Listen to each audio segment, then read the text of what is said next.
তেতিয়াহ'লে টকিং টেপটো এটা আৰম্ভ কৰিবলৈ হ'লে আমি প্ৰথমত অন কৰি লওঁ। অন কৰিলে আপোনাৰ সুন্দৰ কৰি অন হৈ যাব। চাওক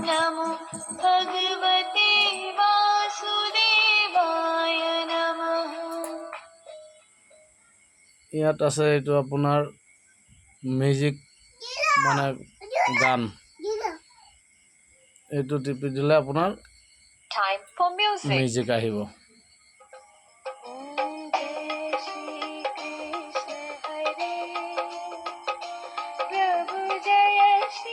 এইটো আছে ভলিউম বঢ়োৱা, এইটো প্লাছ কমোৱা,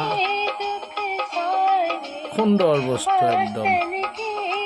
আপুনি পঢ়া শুনা নহ'লেও এনেকৈ লৈ পেলাই যি আধা ঘণ্টা এঘণ্টা সময় পায়, সেইটো মাধ্যমেদি বহুতখিনি শিকিব পাৰে।